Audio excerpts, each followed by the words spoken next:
Hello and welcome to Floyd Models Kit Review Time. Today we've got ICM's latest release. This is the amazing 1/48 scale OV10A Bronco. And as we know, we might as well say it now, they're actually bringing out the D version, the later one to this one as well. This is probably, I think, one of the most underrated kits we've seen of late. Because let's face it, 1/48 scale, the only other option out there was the Teslas one, which is definitely showing its age now. And it's nice to see that ICM have come along, plucked one of these particular, what I think are very iconic aircraft out and decided to do them in not just this version, but newer models of them as well. So I'm quite excited about this kit. And it's something we've seen ICM do lots. We spoke about it on a PM show recently. And again, this is one of those things where a company, they take a particular line and they go through them and they're working their way quite systematically through a lot of very iconic and very underrepresented model kits, I think, from this day. So well done to ICM for that one. As always, beautiful box art as well. Absolutely love it. So this is the Marines one in the sort of OD colour scheme right the way over it in obviously Vietnam. Got a little bit of napalm going down there. We've got some gunfire. This takes me back to my childhood of when you would look at the model kits on the shelf and just be blown away by the amazing box art and want to make that particular kit. So well done to ICM for that one. On the box, you've got a little bit about it, if you can read it, just down in there. Okay, your kit number for this one is 48300. Quite a nice straightforward kit as well. And again, some of the markings. So we've got the Air Force ones in the grey, and then obviously the Marine Corps ones down in here, obviously in the green. So that's actually quite a nice thing. As always, haven't looked in here, so we are all still sealed. So I'll just pop these down in here. Nice, and then I'll seal. No, it's even properly sealed in now. Look, we've got more. Okay, so in the box, which will be its usual box within a box. If I can get the lid off with ICM. Try and trip me up every time. There we go. All right, so hopefully that'll sit there with a little bit of help. No. Gonna sit there. There we go. Okay, so we are a box within a box. So down in here, we've got this one as well. So typical of ICM, which I don't think is a bad thing. So we've got a pack there. So we've got some sprues and clear parts, and the clear parts look great already. And then we've got the second pack here as well. So we've got a sprue. Looks like we've got a little fair old chunk of weaponry and hardware down in there. So that's very nice as well. And then obviously we've got the instructions, and I'm hopeful we've also got, there we go, the decals as well, which do look very nice again. Okay, so let me just get this one out of the way. So starting off with the instructions, usual thing, colour call outs, obviously different languages, things like that in there as well, and obviously some information about the real thing. All right, working our way through, so as you can see straight off the bat, we've got lots of detail down in here with the sprue layout and everything else, give us a bit of a clue what's going on right the way through with that one, so that's very nice. Then into the build. So starting off with the seats, obviously we've got a pair of seats going down in here, looks like we're working in the rear cockpit first, so we're doing all of those. We've got the sidewalls going in, we've got the control unit, the power levers, things like that all being fitted down into there. Bulkhead then from the rear. Looks like we've got two options as well, maybe the difference between the Marine and the actual Air Force versions. Then we're working into our front seat as well, so it's a lot of rinse and repeaters down in there, rudder pedals, things like that. Sidewalls making up the actual cockpit, looks very nice as well. All the various parts going in, sidewall detail, instrument panels, obviously looks like circuit breakers and equipment at the rear here as well, making up that cockpit. So that looks really nice in detail, which is good. Then we're working obviously on the side, so we've got the sidewalls down in here and the fuselage rear half as well. So that's all detailed right the way through. And it's something that we spoke about before, is the ability for this thing to carry either stretcher litters in the back too. I think they can fit in there, even airborne troops, you know, paratroopers out the back, or just normal equipment as well. But it looks like we've got no option for that. So if you wanted to, a little bit of scratch building would open that one up. Nose wheel being fitted down into here, talks about not gluing. Interesting. And then the usual things onto that, and then we've got a belly plate, so we've got two halves coming together, and then we've sort of got a belly plate coming on across this one. Next up down in here, we've actually got the side sort of stubby pylons, if you like, as well, so opening up holes obviously for equipment to be fitted onto this one, gun units, things like that, depending on the version that you're actually doing on there. So with those ones and the hard points all put on to the belly down in here, and then obviously you've got some gear door covers, things like that as well. That's all of those fitted on there. Sway braces going down into those pylons pylons, nose wheel being fitted down in there, cannons being fitted right on there just like that. Next up we're into the flap unit as well. So we've got the flap, looks like entry points to the rear, and then the wing section making it up from the lower to the top half. Again, depending if you're having the pylons to be opening up the holes as well, so you've got your locating points. Then obviously we've got all the flaps being fitted onto this. So it is nice. They are all separate. It'd be great to have this in the powered down look with all of these hanging down as well. That's really nice as well. Antennas and air scoops and actuators being fitted to the actual top of the wing, and then that entire wing section being fixed down to the box fuselage down in there. Next up, we've got the clear parts being fitted to the front, and then the roof panel going in on the back. And then obviously this thing's got the doors on the side, so it'll be fitting those on as well. So again, looks like they're just going to be in the closed position with both of those. I'm not sure, I thought one side opened up a little bit like helicopters, so you could have one side open at a time. I have to check your references on there. Gear being fitted all the way down in here for the main gear system, and obviously making up those, and then obviously exactly the same is going to be rinse and repeat on the other side. So you're making up these tail booms down in there with the main gear, and obviously the engine nacelles built into that as well. So that's nice and straightforward. Both sides of that, obviously it's a rinse and repeat job on both of them, and then it's going to be a case of adding the details into this one, getting those sorted out. So down in here we've got the cross beam as well, with the sort of elevator being fitted down to the back of that one, and getting those on across the back of it. So it's going to be a little bit of jigging around, making sure you're nice and square with that, but hopefully it's going to be quite a nice fit down into there. Engine systems being fitted on, so we've got the props and everything going down in there. We've got these exhaust system type things on the backs of the wings being fitted down into there. Sorry, the speed brakes deployed or down. So these are like rotating cup lids, so they sort of rotate up to give you a bit of drag, or obviously they fold down, which is another very nice touch with this one. And then we've got main gear being fitted down into this one, and then obviously we've got aerials, blade antennas, and a couple of lights, things like that being fitted onto this one. The actual wing pylons being fitted on, and then obviously we've got, you know, options down here. Looks like we've got Zuni rockets, normal sort of fin rockets. We've got the sort of 7-shot rocket pod is that one as well. Looks like we've got the fuel tank, 150 gallon fuel tank, Mark 77s. Very nice as well. Then we got your standard sort of weapons. So we got, your normal slicks, and then obviously we've got your snake eyes as well for the more draggy type bombs all the way through. So we've got Mark 82s as well right into this one. Weapon loadout, obviously you got a nice chart here for all the different ones, and it tells you the different options which we're carrying that one, which is quite important. Okay, finishing it off, obviously we've got a nice mask set, something we've seen with ICM before. I love this. You just put your masking tape on the top, cut around it or draw around it, then cut it, whichever way. Just makes things a lot easier. It's a 1-to-1 scale mask for the actual clear parts on that one. Again, very nice. I'd love to see more manufacturers do that. As for markings, very nice indeed. So down in here we've got the Light Attack Squadron 4 as well. So we've got the Black Ponies 1971. So if you want to do the Air Force one in the nice grey, and let's face it, that would weather very nice. Then we got this one down in here, which is Marine Corps Observation 6 Squadron as well, 1966. So we got this sort of olive drabby type thing going on here with the grey on the underside. So very nice with that one as well.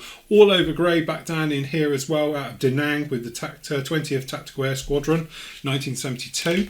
So that's fine. And then on the other side we've got the more traditional one with the sort of low vis underneath, and then the olive drab on the top as well. So what we got in here, Da Nang again, Marine Observation Squadron 2 1966. So yes, very nice as well. So some nice options down in there with these different ones depending on which ones. As I say, there's a little bit of differences with these wings and stuff like that, but generally very nice indeed. Very excited about that one. Looks good. Markings and decals, as you can see, we've got very nice markings. Good solid colour right the way through. So we've got the walkway in the black, we've got the walkway in the grey, obviously US Air Force Marines, we've got a shark mouth, so that's always going to be a good one. And we've got the Black Ponies there. Some really nice markings right the way through. And then obviously we've got some for the weapons as well. So we've got all the rocket pods and the freefall bombs, things like that, the Mark 82s, whatnot, all down in there. So that's really very, very nice indeed. Okay, so into the plastic.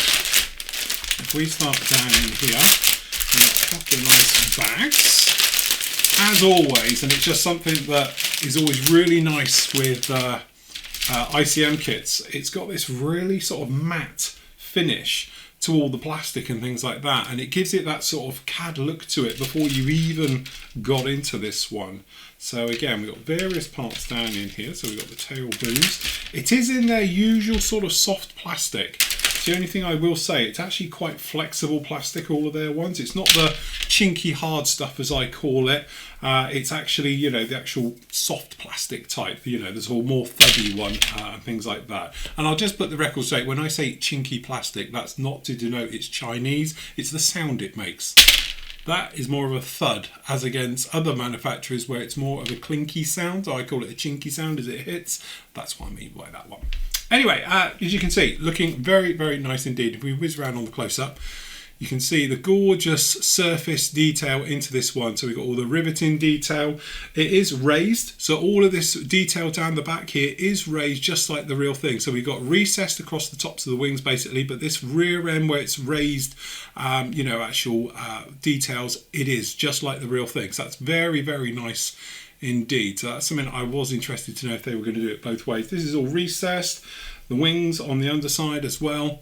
You can probably see lots of gorgeous riveting detail going down there. The pylons again looking really very, very nice. On the blind side, good clean mould right the way through, nicely polished and taken care of. So I don't think you have any problems with that.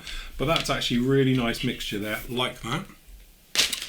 Then we've actually got this is the fuselage, for want of a better area, down in here. I know it doesn't look like it in traditional way, but it actually is. Some nice stuff. We've got the belly down in here. This tends to be all a mixture, again, of raised. Probably hear it.